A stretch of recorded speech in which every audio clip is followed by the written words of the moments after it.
So for our study, we replicated a study that used a text messaging intervention to improve attendance and punctuality to classes. Our group members include Maribel, Caitlin, and Natalie. If you guys would each like to introduce yourselves.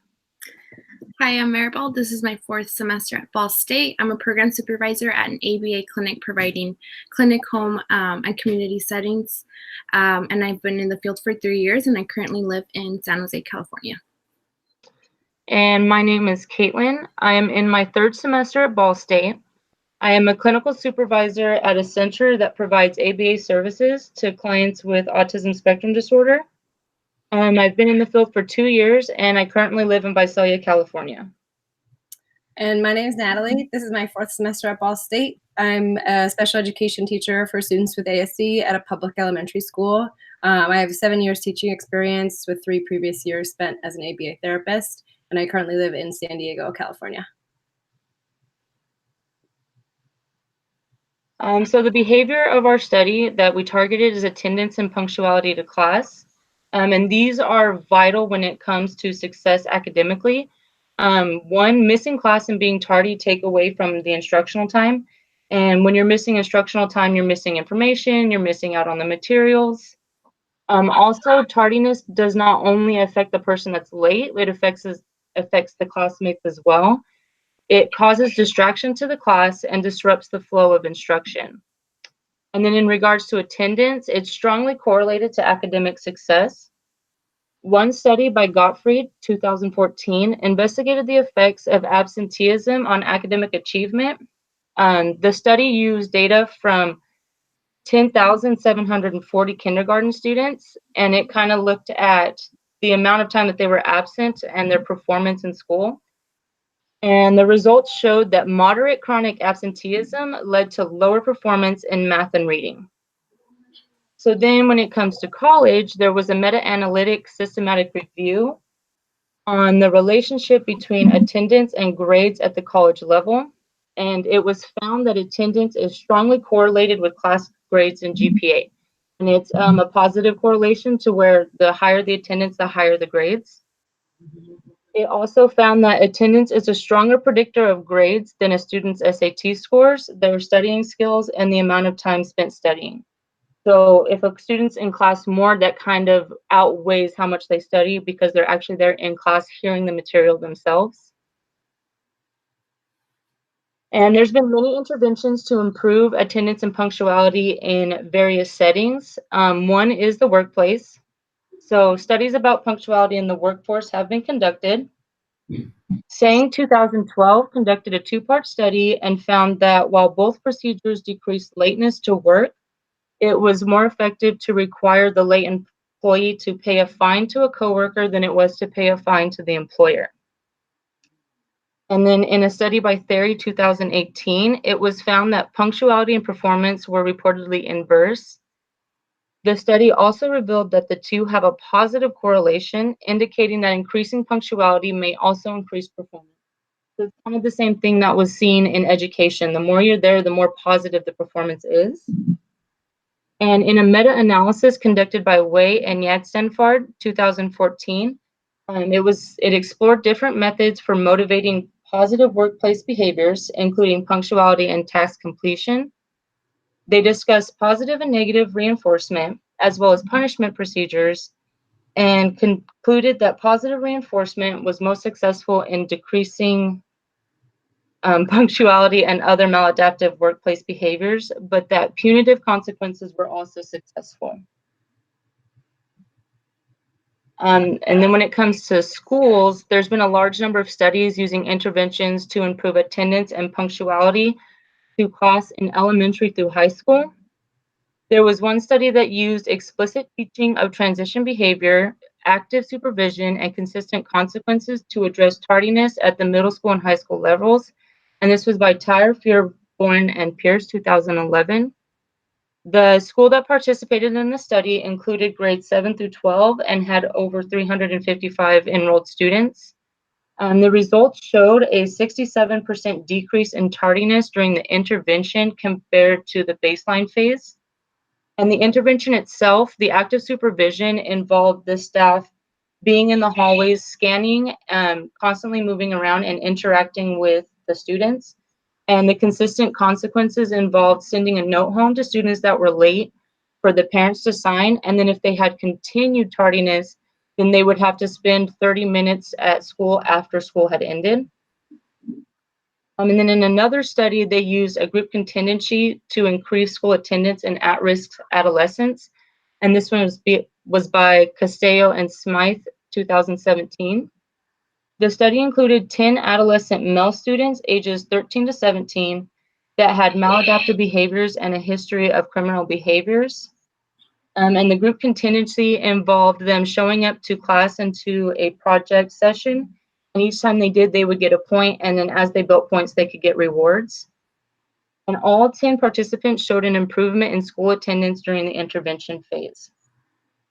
So even though there's been studies investigating in the improvements of attendance and punctuality to class in the lower grades, there's limited research into interventions for improving the behavior at the college level.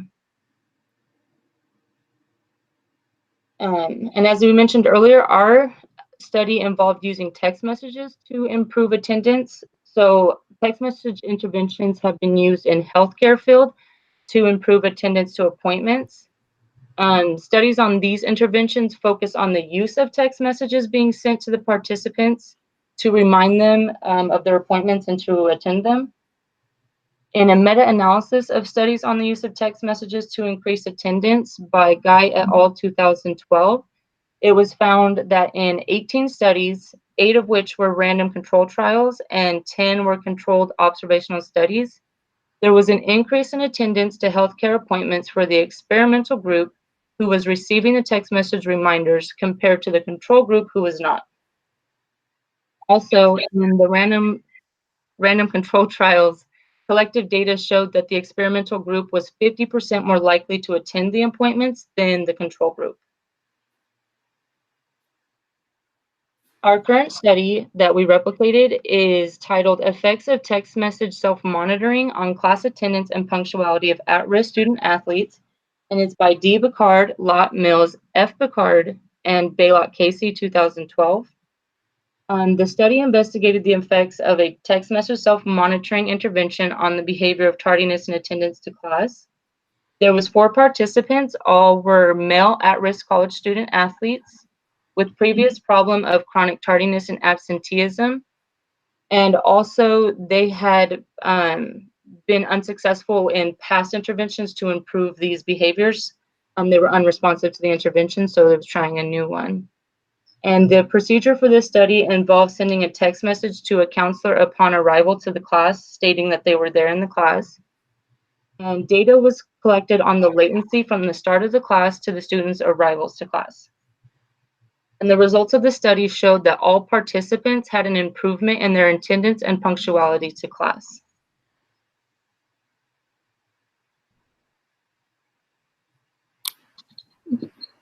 So the purpose of the study was again to illustrate and analyze the effects of sending a text message on the attendance and punctuality of college students by requiring the students to send a text message confirming the presence and their time of arrival to the class.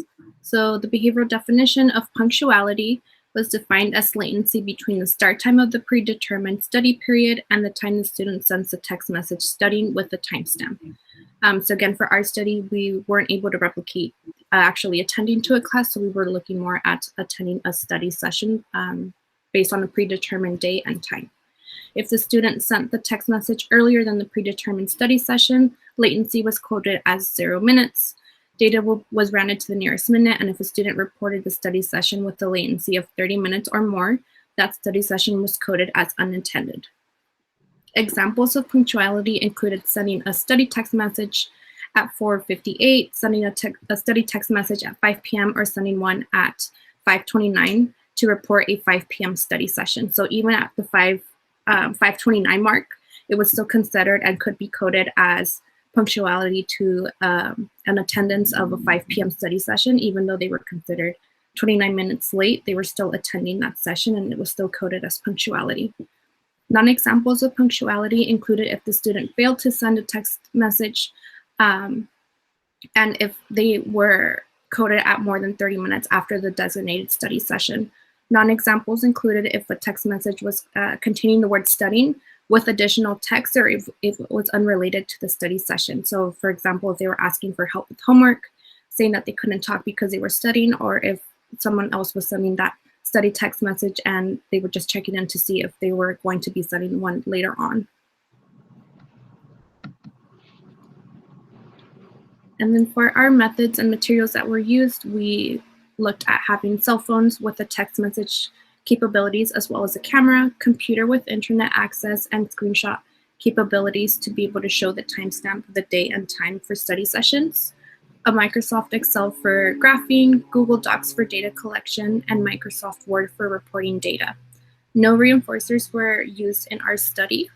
And for data collection, again, we were looking at the latency in minutes between the predetermined start time of a study session and the time the participant actually sent the study text message with an image of the timestamp of when they were meant to be studying. So this could include the text message showing the date and time, books around the area, as well as it could also be coded if they were within a group setting or if they were just studying on their own.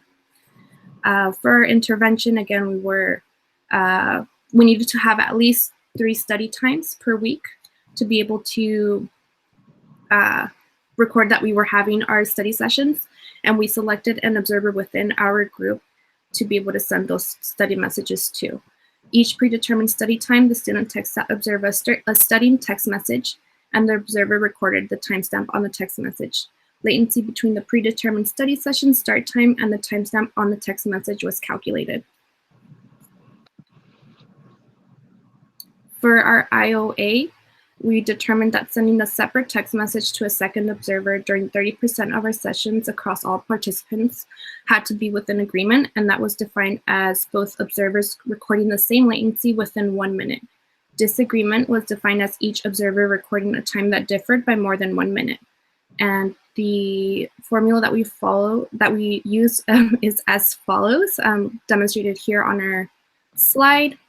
For treatment fidelity, in addition to the message of studying, students also had to report their designated observer with a picture of their computer screen on the Ball State Canvas homepage with the time and date stamp showing. And then correct responding was scored as the time stamp on the study message and the time and date stamp on the computer screen being within 1 minute. And then here we just have our schedule of the predetermined days and times for our study sessions. For the results, I was participant 1, and there was a drastic improvement in my attendance and punctuality to study sessions for the predetermined days and times. I was not attending study sessions or planning on studying for those days, so there was definitely an increase as far as those specific days and times. And then the days that there wasn't any attendance or there were no text messages sent was because of a vacation time or there was no laptop with internet access to send those text messages with the images. For Caitlin, the use of text message did lead to an improvement in tardiness and only a slight improvement in attendance. And then for Natalie, the intervention did reduce tardiness on average, but overall attendance was a bit variable. Throughout the sessions, 25% of the sessions, again, were coded, and each one was 100% for inter-observer agreement, and the treatment fidelity was at 100%. And here you can see that we have a multiple baseline design. Our data is staggered for the baseline. The only one that was a little bit different was for Natalie, and that was due to time constraints. We had to move on to the intervention. And again, these are my results. As you can see, the first part is the baseline where there was no texting included. So you can see at the top, there was tardiness. I wasn't attending any type of study sessions during those times. Once the intervention was introduced, I was, for the most part, attending to all of my study sessions within at least a 5-minute time window. And then the days that I had no attendance that were coded at more than 30 minutes, or days that I was either on vacation or I didn't have access to a laptop. Okay, and these are the results for participant 2, as she mentioned, Caitlin. My baseline, I had fairly unstable data, but due to time constraints, as we mentioned, we moved me into the intervention phase so that we could get everybody into the intervention before turning in our initial graphs. And my baseline range was 3 to 30 minutes late. My baseline average was 9.3 minutes late. And then in my intervention, my range was 0 minutes to 30 minutes. And then my intervention average was 3.6 minutes. So there was a decrease in my tardiness from 9.3 minutes to 3.6 minutes from baseline to intervention. And then the high points were 30 plus due to non-attendance. And in the intervention, the first one was due to me being hospitalized after the birth of my daughter. And then the next 2 were actually kind of due to me being around her schedule and unable to get on my computer for a study session, having to feed her and other things. So those were why I wasn't able to attend at those points. And I'm participant 3. So you can see in the baseline, my range was 0 minutes to 30 plus minutes, or a missed study session. Baseline never really stabilized that well. And then I entered into intervention on session 10. My intervention range was also 0 minutes to 30 plus minutes. However, my average in baseline was 11 and my average in intervention was 8.9. So you can see there was a slight change there. And most of the range is just due to the variable needs and timings of teachers and IEP meetings and union concerns and things like that that came up that were out of my control. And I just ultimately missed the study session. But you can see that based on the averages, the intervention did improve my punctuality to the study sessions overall. So the intervention was highly effective for the first 2 participants, but was mildly effective for the third. And all participants showed a decrease in average tardiness during the intervention phase compared to their baselines. So overall, the results do point to a functional relationship between the intervention and the target behavior.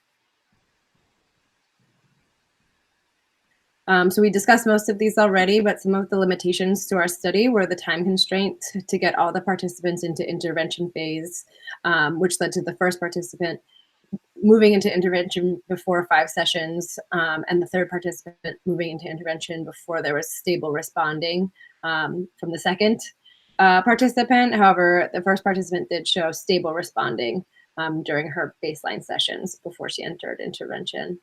The second limitation was some reactivity during the baseline, as well as intervention phases due to participants' knowledge of punctuality being recorded. And in the original study, participants were unaware that an observer was in their class recording data on their arrival time to class. So I know personally reactivity was had a strong effect on my baseline data, just being more aware of my time. Additionally, the use of predetermined study sessions instead of attendance to an actual class caused a bit of a lack of motivation to attend a study session, especially when that study session was just being conducted by the individual and not by a group. There's not really a concern as to arrive to your own study session on time. And then there were certain environmental factors that also led to the inability to participants to make all their study sessions, such as family dynamic changes and vacations, and Caitlin had a baby. And then finally, no reinforcement or punishment procedures led to low motivating operations. So we discussed earlier that there was no use of reinforcers in our study, but that previous studies showed that positive reinforcement as well as punishment procedures have increased punctuality in other studies. And these are our references. Okay.